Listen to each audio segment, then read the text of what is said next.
With AEW denying rumors of rehiring a fired star and more, this is Wrestling Hub. My name is John, and you're watching The Wrestling Report.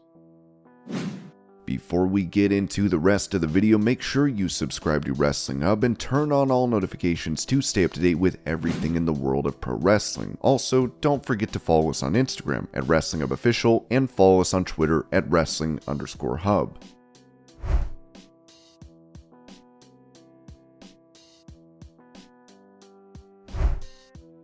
Asked if AEW is attracting more hardcore followers as opposed to casual fans, Matt Hardy said on his Extreme Life podcast, that's a positive for AEW without a doubt, that the Turner folks are all about the hardcore pro wrestling fan base. The hardcore fan base, they're going to tune in each and every week. Even if they complain about the show, even if they pretend to hate the show, whatever it may be, they're going to tune in because at the end of the day, they love pro wrestling. Those are the fans that you always have to appreciate because they are always going to be there. You know, me, I'm a big advocate, especially after being around for 31 years. I do think to grow the pro wrestling fan base of AEW, I do think we need to appeal to some more casual fans who might not be all about just the wrestling and the 5-star matches. I think you can garner some fans and gain some fans by having characters that are on a journey that is extremely compelling. I think that is something that is important, and that is done in AEW. I'm not acting like it isn't done. That is done in AEW, but I still think at the end of the day, AEW focuses on giving a great wrestling product when it's all said and done. I think that's cool that the people from Warner Media and Turner, that they're leaning into that, and that's what they approve of.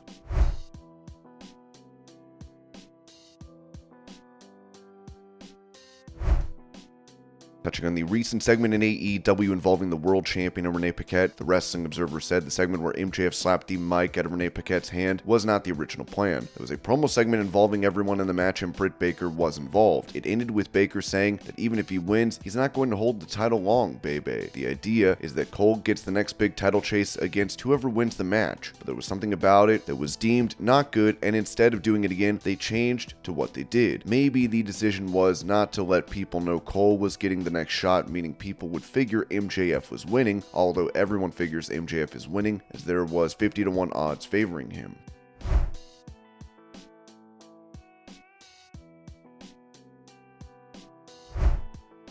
When it comes to future plans for the Phenomenal One in WWE, Sean Ross Sapp of Fightful said there was an AJ Styles tarot card planned for the tapings tonight, indicating a match with Karrion Kross could be on the horizon.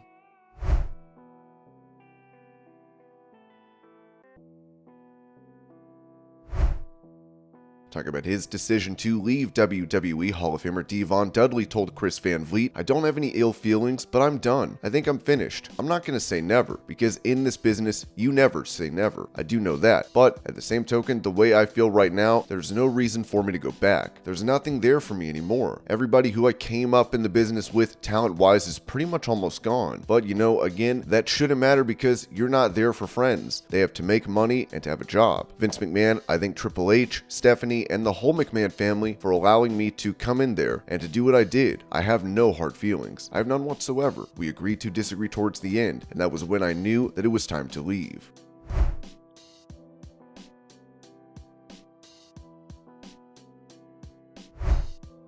Explaining where the Mr. Nice Guy character came from, Bronson Reed told the Out of Character podcast, "That actually wasn't my idea to be billed as Mr. Nice Guy, but it is sort of input, so, you know, I've been watching a few different television shows that has a character that's sort of similar to what I do. Australian TV shows, and the Mr. Nice Guy was actually Paul Heyman. He suggested that, and obviously when such a great mind of the business like Paul Heyman suggests anything, you should go with it, because he knows what he's talking about. Again, huge ECW fan, so if he has an idea like that, of course, that's what I'm going to go with. But yeah, Mr. Nice Guy, and it is representative of what you see, like us chatting right now. I am that nice guy. You can speak to me. It's just when I step into the ring, that's when the beast is unleashed. That's when things change, and I go to make my money. My money is by cracking skulls."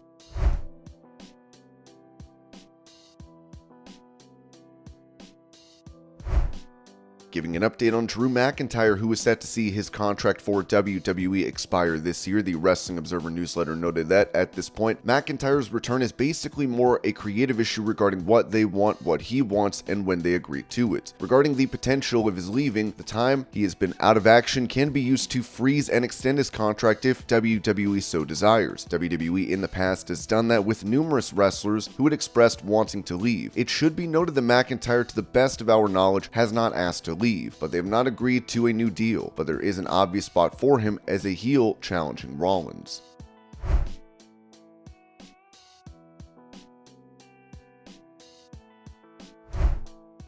During an interview for Smack Talk Santu, former UFC champion and Olympic gold medalist Henry Cejudo said this about getting into professional wrestling. Probably not now. Even in the beginning, before I signed with UFC, we were in talks with WWE. I was going to be the Atomic Flea. I had thought about signing. I had talked to Jerry Briscoe at that time. They were going to fly me out to Orlando and do that whole trial stuff. It did intrigue me, but at the same time, I knew that if I'm going to use my body, I might as well fight and do the real stuff. Not saying that the WWE isn't real, it's 100% real, but I'm talking competitively. I never wanted to travel like crazy. I didn't want to get thrown like Rey Mysterio. I didn't want my body to break. If I was to do WWE or AEW, I would like to do a one-off. I don't see myself doing that stuff for a very long time, even though I do believe I could be really good at it. I worked out with Chavo Guerrero. He's given me lessons. He's like, bro, you're a natural. I grew up watching it, did amateur wrestling, and I fought. I understand the acting portion. There are things that come natural to me. Something like WWE or AEW would be one of them. Of course, 100% now with the family, that's number one. Money talks. If they want to do something like that, I'm open for anything.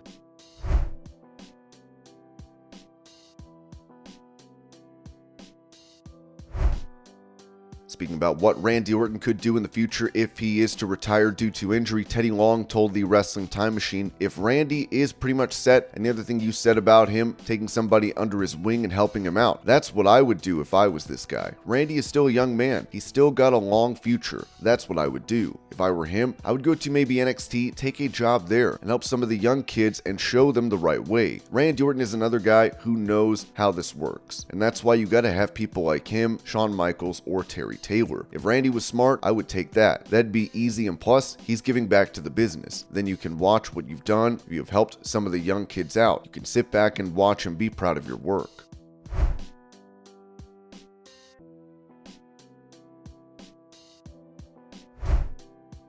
Touching on plans for Ronda Rousey, it was said in the Wrestling Observer newsletter that the women's tag title obviously depends upon the severity of Morgan's injury. The women's tag titles have baszler cursed since Rousey and Baszler were supposed to win them at Mania, and the titles were only step one in a longer-term Rousey storyline. The timing of this is an issue because Rousey is planning on taking time off at a certain time frame, which was prior to WrestleMania, and the story was to end well before that. They would have to speed up the storyline if Rousey doesn't extend her stay, because the original plan was to establish the team as champions for a while and then do the actual storyline that this was to build to.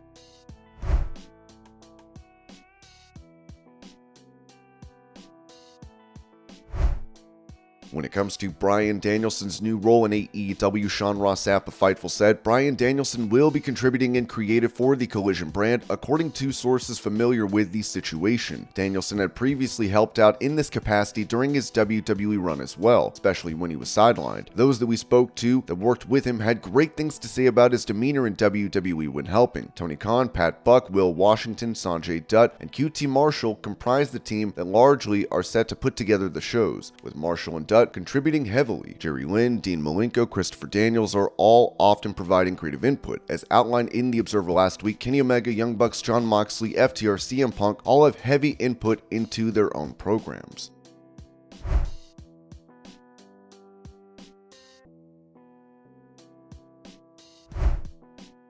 For potential details on the future of SmackDown, Ringside News wrote while speaking at the Moffett-Nathanson's Technology, Media, and Telecom Conference on May 18th, WWE CEO Nick Khan provided insight into the company's thinking for the media negotiations. He was asked a few interesting questions, especially concerning WWE's current television rights deals. Nick Khan made an assertion that SmackDown can be scheduled for any night of the week. This creates an interesting option for any network seeking content to fill a time slot in their lineup. It seems that those potential potential broadcast partners aren't held to Fridays. NBCU and Fox no longer have exclusive negotiating rights because their window closed for those talks. Only time will tell what kind of deal they end up getting this time around, but it's very likely that they will strike an agreement somewhere.